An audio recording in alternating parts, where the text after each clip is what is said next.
Kaberks, magandang araw sa inyo. Nandito tayo ngayon sa park.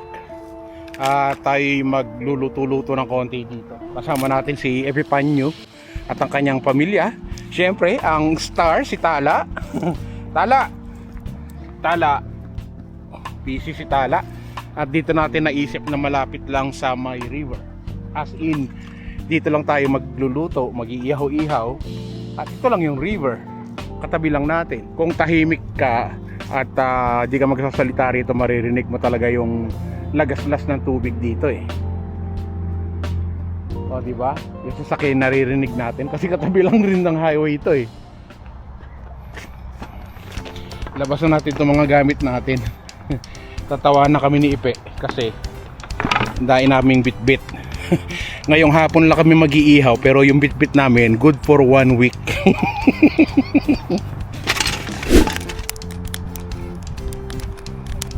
So kaberks, kompleto tayo para tayo may sari-sari store dito, di ba? Oh, saan ka pa? May dala rin mga gulay si Ipe. Ope, may dala rin akong fishball. May sayote. Meron pa nito. Bago na mag-ihaw tayo nito. Di ba? Eto klaro, fishball. Kaya nga meron akong mayonnaise, ketchup, mga pang sausawan. Suka wala. Bakit? Bago ng kagandahan lang sa fish plate, libre yung panggatong. Ano ko na lang, sayang yung doon, pang torta ninyo. Sige, ihaw mo na. Tulungan mo ako. Tulungan daw kita, sabi ng mga nagpa-comment. Pinabasa mo yung comment. Wala daw, ginawa ko di mag-vlog. Pepe daw gumagawa ng lahat. Ano daw akong pagod na pagod. Parang nakita nilang buong Oh, pwede na yun So magluluto daw tayo ngayon ng pansit. At yung pansit na Epipanyo may puso, may atay, tapos may fishball, may hotdog at kung ano-ano pa. Maraming rekado yung ating pansit. Siyempre Yung main ingredients, yung tira-tira galing Costco. yung tira-tira. Ay, oo, ito. Meron siya ditong chicken na ilalagay daw niya sa nilaglag mo pa sa isang fishball. Tapos ang gagawin natin, pansit at saka pansit canton na mix. Tapos dito nag-iihaw tayo dito ng talong. Yan.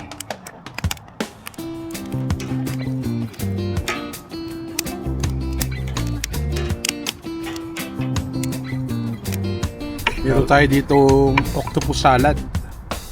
Wala kami makitang kahoy ni Ipe. Pinag-isipan na yung mabuti kung tutulak namin itong puno na to. Kasi patay na tong puno na to eh. Ito rin patay na to eh. Oh, di ba? Tulak mo yan, edi ang dami mo ng kahoy. So magluluto na tayo ngayon. Umpisahan na natin.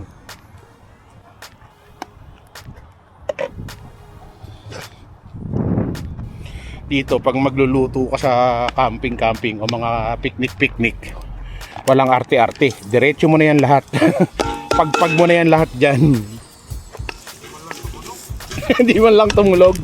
Hindi daw tumulog yung ginigisa natin. Tutunog yan maya. Hindi pa masyadong mainit, no? Pero kanina pa yan paubos na yung natin, yung kahoy natin, hindi pa rin mainit. Lalagay ko lang yung dyan, yung bagong sipa. Tapos unahin na natin tong atay at saka itong balon-balunan ay puso. Atay at puso kasi yung balon-balunan pala makunat. Matagal maluto. Kaya ito yung binili niya. Puso.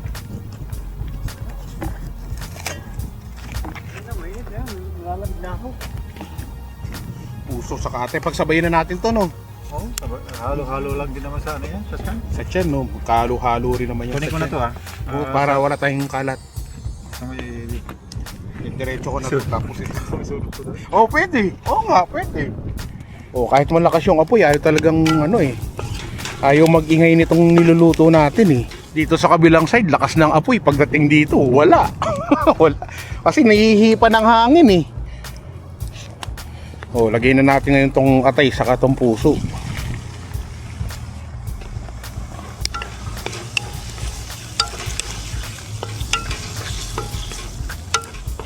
Tinginan lahat ng mga nagdadaan eh kasi may dala kaming kawali, may dala kaming sandok.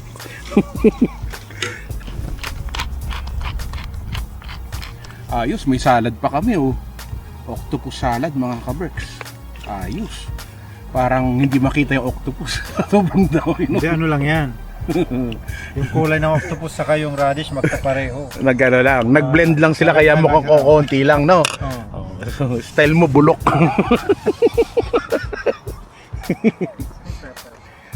Ay, nakalimutan mo magano ng sayote. Oo nga, napansin ko nga. Kailangan yung pansit natin, yung pansit na may sayote ha. Para pag nag-search sila, lalabas yung niluto natin, di ba? Oh, pansit, pansit na may sayote. Gusto mo, lagyan mo rin ng bell pepper para pansit na may sayote at bell pepper. Lalabas yung niluto natin.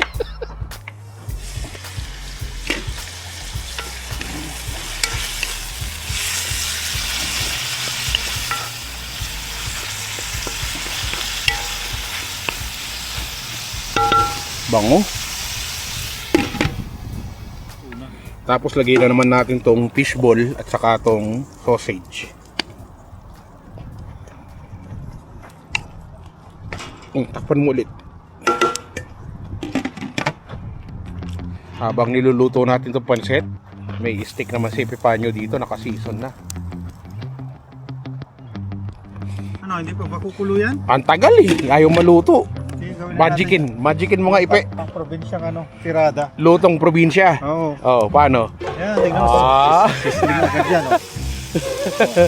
Dinig mo agad yung ano. Oo, Oh. di ba? Ayos. Sobrang hangin kasi. Kaya nga ayaw umano yung apoy, ayaw dumiretso sa puwet ng kawali. Ayos oh. Tapos ito lipat mo sa kabila. Oh, 2 in 1 na yung niluluto natin.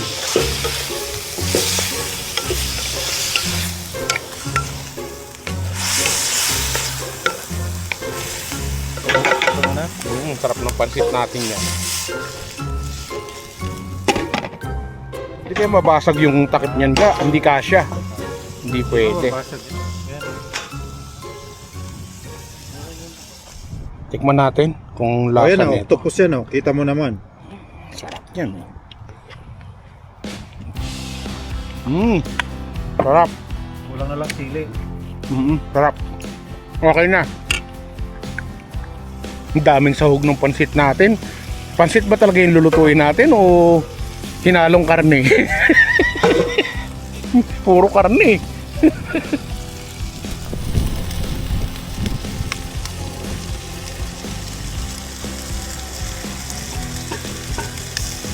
Dali mo na yung gulay dito ga.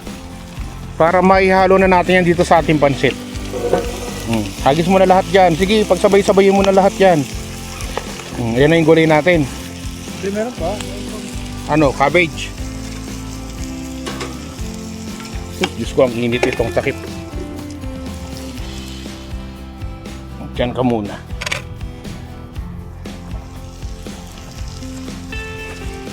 Daming gulay, di ba?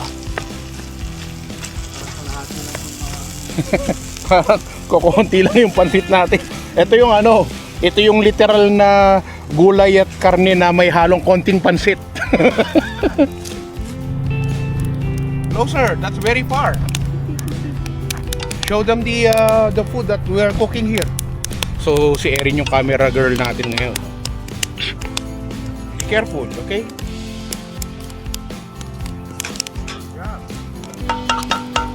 Tapos ito yung steak.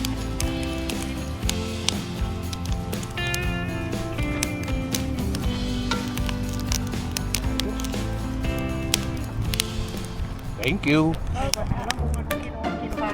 Abay, kanina pa to dito. Hanggang ngayon, di pa rin naluluto tong gulay na to. Gulay na lang ilulutuin natin eh. Hanggang ngayon, nilaw pa rin. 1 oras na nga to dito eh. Ha? Oh, di ba?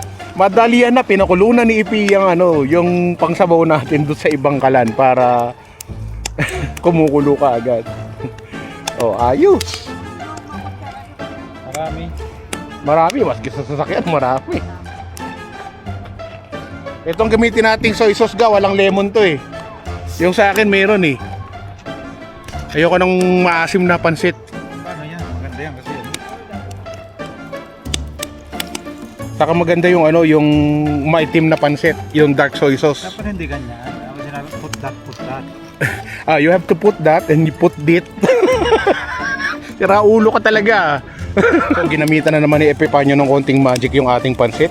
Eh, tama-tama, malalaglag na lahat yung mga uling-uling dyan, sa mga dumi-dumi dyan. Yun yung ano. Ano? Ayun yung pampalasa ng pansit natin, di ba? Wala pa gumagawa sila ng ano, French demi-glace, kinukuskus pa yung ano. Oo, di ba? Kinukuskus sila para makuha nila yung lasa, di ba? Parang ano lang yan. Pagka magluluto si nanay ng kalamay, kinukudkod mo yung pinakailalim, yung totoong sarap kaya nun. Oh. Medium rare na yung kay Angel. Ayos na yung pansit natin. So yung pampalasa natin, asan na ba yun? Nalaglag na. Andito na sa lupa yung pampalasa natin. Malinis naman to. Tapos nalaglag lahat to. Wag naman. So, ayan, lagay na natin yan dyan. Ayan, ayos. Maluto yung gulay, no? Ayaw mo more. Matagal kumulo pag ano. Paghalo ng halo. Paghalo ng halo. Ayaw mo siyang ganyan. Ayan lang natin siyang ganyan hanggang sa maluto siya mamaya. Usok, amoy usok na ako. Para maluto mo na yung pusit mo kagad, nagsimulan natin yung gulay kasi lalagyan natin yung pansit ko. Itong sabaw natin. Ito naman na kasi yung gulay. Oo, okay na yan. Maganda nga yung ano lang eh, half cook lang na gulay para malutong-lutong pa siya. So ngayon, marami na tayong sabaw pang pansit. Diba? O, unahin mo na muna yung pusit mo para maluto na. Saglit lang ang pusit. Sure ka? Oo. Lalagay ba natin lahat to? Ha? Oo, kung kasi dyan. Kasya naman, pero... Marami akong take-out box sa sasakyan. Sige. Ito na lang kaya. Kasi baka di na magkasya eh. Lagyan mo konti. Mamaya pag ano, tingnan muna natin kung ano, kung Mag-work yan.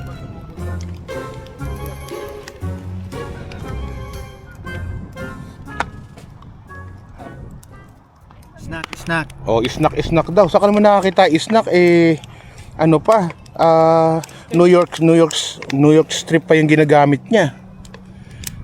Kaberk, so parang ano lang, parang duck meat ano. Sinison na Epipanyo, no? Lagyan daw natin ng black pepper para social ng konti, sabi ni Papanyo.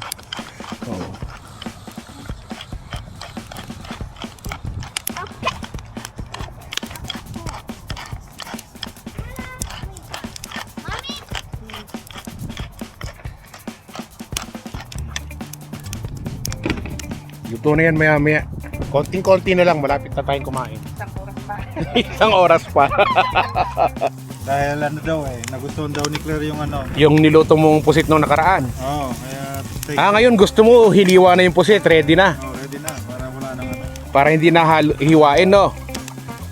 Tinanggal mo na yung mata ngayon, saka yung mga ano sa loob. Gusto ko yung mata. Gusto mo yung mata. Nakatitigil.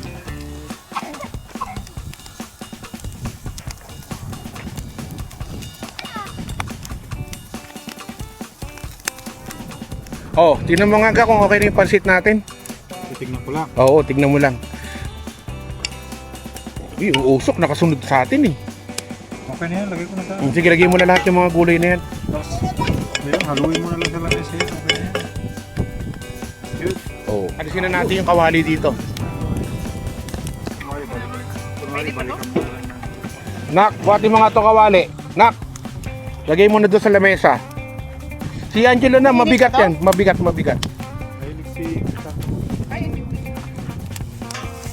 Alam, gulo mo.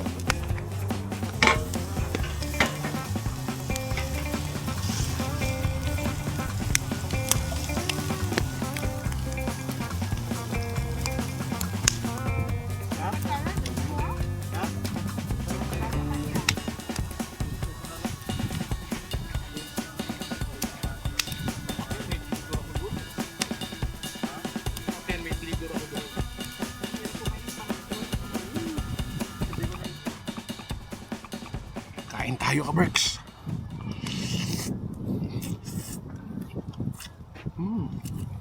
Hindi naman kailangan na marami kang pera sa pamamasyal.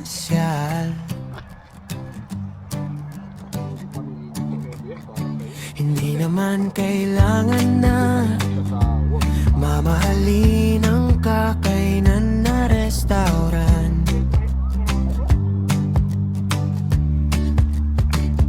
Ang mahalaga naman talaga ang mga memories na mabubuo kasama lahat ng mga mahal mo. Pamilya at kaibigan ang kasalo.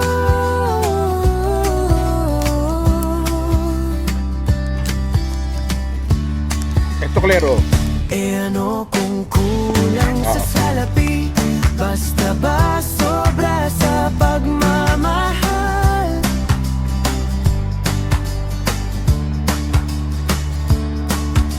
Panalong panalo ka na, kabets. Tama ba o tama, tama, ayos?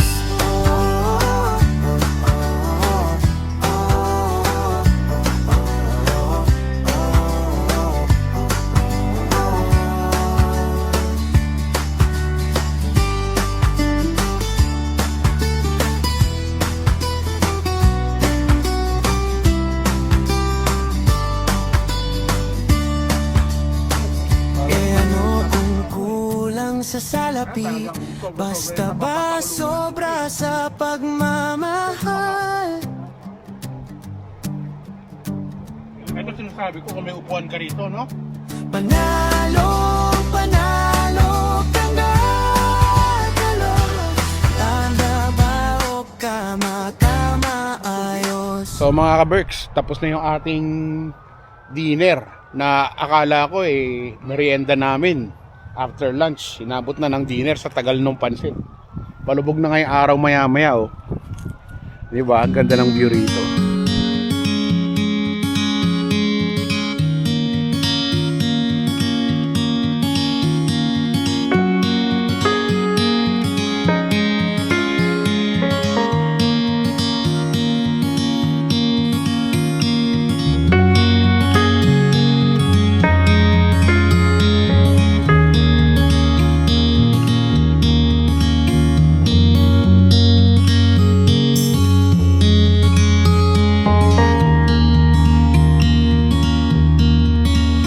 So natapos na yung ating ihawan dito sa sa park at uwi na tayo, medyo paggabi na.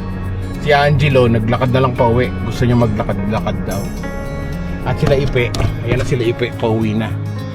Nauna na sila umuwi. Anyway, uwi na rin tayo, tara uwi na tayo.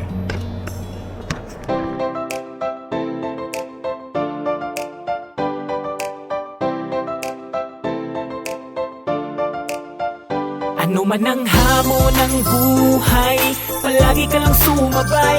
Piliin mo laging sumaya. Kay Chris Cusinero panalo ka. Di lang pagluto at sa kusina, sa adventure ay kasama. Sa lugar na kakaiba, halika na. Kay Chris Cusinero na. Halika na't sumama ka at manood. Mga matay mamamangha, di lang tiyan ang mabubusog. May mga lugar pa lang, ganito ang nangyayari. Kapag nakita mo, mapapawaw, mapapagrabe. Mga ka-Berks, tara muna gala. Mga lugar dito kanyang ipapakita. At sa pagluto, matik kayo ay tatakamin. Pag Chris Cusinero, matik papasarapin. Yum! OFW na nagsumikap ng ibang bayan kahit malayo sa pamilya. Bilang chef sa tagal na trabaho, pangarap na abot sa Canada na patungo. At di nagpatalo sa hamon ng buhay, para sa pangarap at nabigyan ng kulay. Walang imposible pag kaya mo, kapag kinilusan makukuha mo. Chris Cusinero ang kasama nyo, saan masulok ng mundo ay isasama kayo. Sa mga video ay sumunod kayo, ang araw-araw niya na buhay makikita nyo. Sa mga adventure sumunod ka lang, at sa pagluto ikaw ay matatakam. Kapamilya, kapuso,